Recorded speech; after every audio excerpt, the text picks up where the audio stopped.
এগুলো দিয়ে আবার ওই দাঁতের যে এলোমেলো যে অসমান দাঁত বা উঁচু নিচু দাঁত, গজ দাঁত, এগুলোকে বা গ্যাপ রয়েছে দাঁতের মাঝখানে, হাসলে পরে স্পেস দেখা যাচ্ছে দাঁতের মাঝে মাঝে, এই জিনিসগুলোকে ঠিক করা। তো এখানে যেটা ব্যাপার আছে সেখানে হচ্ছে ব্রেসেসের কোয়ালিটির উপর কিন্তু একটা বিরাট মানে ভূমিকা আছে। আচ্ছা, আর একটা ব্যাপার, পেশেন্টকে হাইজিন মেনটেনের ব্যাপারে একটু বেশি মাত্রায় কেয়ারফুল থাকে। দুবার করে ব্রাশ তো অবশ্যই, অর্থোডন্টিক ব্রাশ আলাদা করে পাওয়া যায় যেটা ব্রেসেসের জন্যই মানে পেশেন্টকে ওই সময় দেওয়া হয়। আর ওই ওই ব্রাশটাই ব্রাশটা করতে হয়। করলে হাইজিনটা ভালো মেনটেন থাকে। মানে এত কিছু জিনিসপত্র লাগিয়ে দেওয়া হয়, তো একটু হাইজিন মেনটেনে একটু কম্প্রোমাইজ হওয়ার সম্ভাবনা থেকে থাকে। সেইগুলো পেশেন্টকে একটু কেয়ারফুল থাকতে হয়। নমস্কার, উপকার হলো এমন একটি প্ল্যাটফর্ম যে প্ল্যাটফর্মের মাধ্যমে আপনারা খুব সহজেই ঘরে বসে ডক্টর অ্যাপয়েন্টমেন্ট বুক করতে পারবেন। আজ আমরা চলে এসেছি আবারও নতুন একটি বিষয়ে আলোচনা করতে। আমাদের সাথে রয়েছেন অর্থোডন্টিস্ট ডক্টর অভিষেক সিংহ রয়। নমস্কার, আমি ডক্টর অভিষেক সিংহ রায়। আমি মূলত একজন কনসালটেন্ট অর্থোডন্টিস্ট বা পেশেন্টের ল্যাঙ্গুয়েজে বললে ব্রেসেস স্পেশালিস্ট। তো আমি আমার গ্র্যাজুয়েশন কমপ্লিট করি, ইন্টার্নশিপ আমার কমপ্লিট হয়েছে 2005 সালে নর্থ বেঙ্গল ডেন্টাল কলেজ থেকে।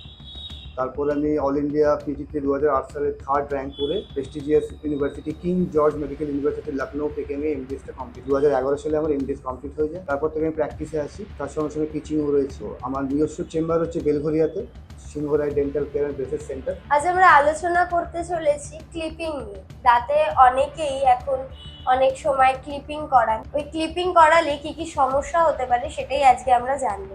তো স্যার, ক্লিপিং কেন করা হয়?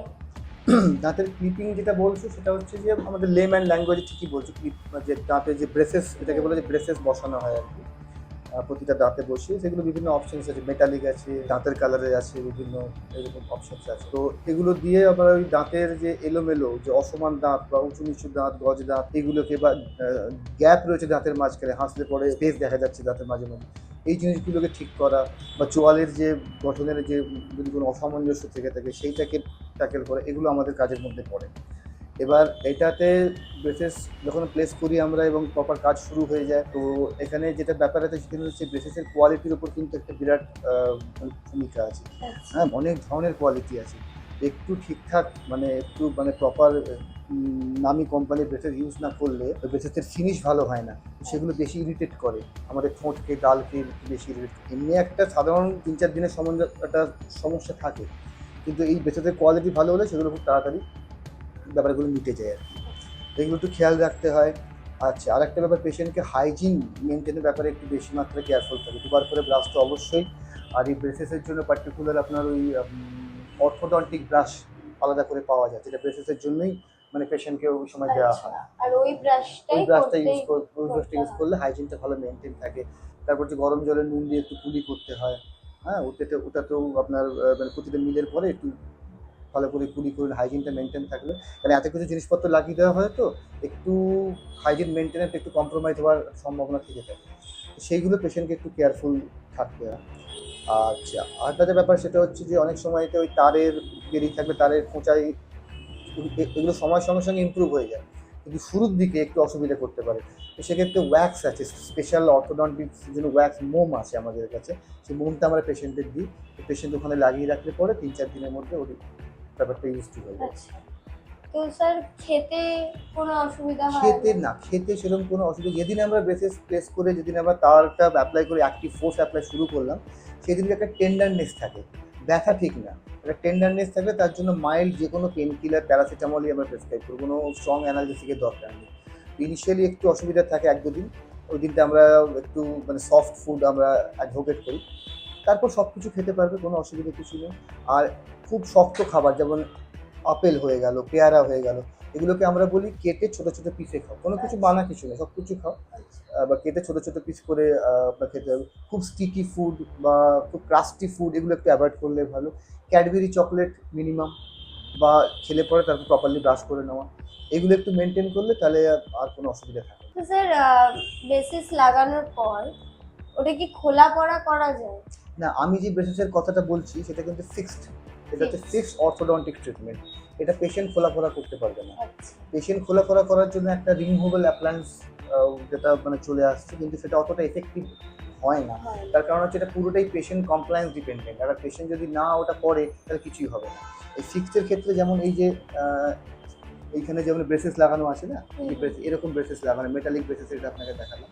এগুলো ফিক্স, কিন্তু এগুলো আমি ফিক্স করে দেবো, আর আমি খুলবো যখন ট্রিটমেন্টটা ওভার হয়ে যাবে। আচ্ছা। এটা যেমন আপনি মেটালিক হয়ে গেল, এইটা আপনার দাঁতের কালারে সেরামিক, এটা বেশি ঘুরে যায় না, দেখতে পাওয়া যায়। তো অনেকে যারা ওয়ার্কিং প্রফেশনাল তারা এটা প্রেফার করে, এইরকম আর কি। এটা খোলা পড়া সিস্টেম কিন্তু নয়। স্যার fixed অনেকে orthodontic যদি treatment। বলে যে আমার দাঁতের সামনে থেকে আমি লাগাবো না, তাহলে কি কোনো রকম সামনে অন্য থেকে, কোনো হ্যাঁ, সামনে থেকে যারা ধরুন ওয়ার্কিং প্রফেশনাল বা এস্থেটিক্যালি বেশি মাত্রায় কনসার্ন, বা তাদের জব ইন মডেলিং এই সমস্ত, তো সেক্ষেত্রে একটা অপশন আছে লিঙ্গুয়াল ব্রেসেস বলি আমরা। লিঙ্গুয়াল মানে ওটা কি হবে, যেমন দাঁতের সামনের দিকে লাগানো আছে, ওখানে পুরো সিস্টেমটা আপনার দাঁতের পেছন দিকের যে অংশটা আছে ওইখানে লাগানো হবে, তো বাইরে থেকে দেখাই যাবে না। আচ্ছা। তো স্যার এর ট্রিটমেন্ট কি অনেকটা লেন্দি হয়? একটু সময় সাপেক্ষ ট্রিটমেন্ট, কারণ এই দাঁতকে, এটা খুব সফিস্টিকেটেড ট্রিটমেন্ট। এই যে আপনার দাঁতের ভাইটালিটি, দাঁতের দাঁতটা তো মানে সজীব, একটা প্রাণ রয়েছে, তার ভাইটালিটি মেনটেন করে ধীরে ধীরে ধীরে ধীরে হাড়ের মধ্যে দিয়ে তাকে মুভ করিয়ে একটা জায়গা থেকে একটা জায়গায় নিয়ে যাওয়ার জন্য খুব ধীরে ধীরে আমাদের ফোর্স অ্যাপ্লাই করতে হয়, যার জন্য সময় সাপেক্ষ। মোটামুটি প্রতি মাসে একটা করে ভিজিট হয়। আর রুটিন কেসে আপনার ওই 1 থেকে 1.5 বছরের মধ্যে, মানে 15 থেকে 18টা ভিজিটের মধ্যে মানে কমপ্লিট হয়ে যাওয়ার পর। এর বেশি টাইম লাগে না? এর বেশি খুব ক্রিটিক্যাল কেস হলে, খুব ক্রিটিক্যাল কেসের মানে যদি সমস্যাটা বেশি মানে তীব্র থাকে আর কি, সেক্ষেত্রে হয়তো কিছু সময় লাগতে পারে আর একটু বেশি। সাধারণ রুটিন কেসের জন্য, যে কেস আমরা ডে টু ডে প্র্যাকটিসে আমরা দেখে থাকি, সেখানে কিন্তু আপনার ওই 15 থেকে 18টা ভিজিটে হয়ে যাওয়ার পর। ধন্যবাদ ডক্টর অভিষেক সিংহ রয়কে আমাদের সাথে এত গুরুত্বপূর্ণ বিষয় আলোচনা করার জন্য, আর ধন্যবাদ আপনাদেরও আমাদের সাথে থাকার জন্য। আর হ্যাঁ, আপনারা যদি চান তাহলে উপকার প্ল্যাটফর্মের মাধ্যমে ডক্টর অভিষেক সিংহ রয়ের অ্যাপয়েন্টমেন্ট নিতে পারেন খুব সহজেই বাড়ি বসে। উপকার হলো একটি অ্যাপ, যেটা আপনারা প্লে স্টোরে খুব ইজিলি পেয়ে যাবেন। ডাউনলোড করার পর রেজিস্টার করতে গিয়ে যদি কোনো রকম কোনো সমস্যা হয়, তাহলে স্ক্রিনে দেওয়া নাম্বারে যোগাযোগ করতে পারেন। ধন্যবাদ উপকারকে। এটা একটা ভালো উদ্যোগ এই এই এই এই সেন্সে যে পেশেন্টের যে এডুকেশনাল যে ইনফরমেশনসগুলো, ওগুলো যে কোশ্চেনগুলো যিনি করলেন এবং আমি যেটুকু পারলাম বললাম, এগুলো পেশেন্টের একটু ব্রেসেসের ব্যাপারে তাকে এডুকেট করা হলো। আর আপনারা যদি চান তাহলে উপকার অ্যাপের মাধ্যমে আমার অ্যাপয়েন্টমেন্ট বুক করতে পারেন। আমার চেম্বার নাম Singha Roy dental care and braces centre. এটা আপনার বেলঘরিয়া স্টেশন থেকে এটা 2 মিনিটের হাঁটা পথে। আর মেট্রো দিয়ে এলে বরানগর মেট্রো স্টেশন থেকে অটো আপনাকে একদম ক্লিনিকে পৌঁছে দেবে। আসতে কোনো অসুবিধা হওয়ার কথা নেই, কথা নয়। ধন্যবাদ আবারও আপনাদেরকেও, যারা আপনারা শুনছেন, আর উপকারকে অসংখ্য অসংখ্য ধন্যবাদ। Thank you.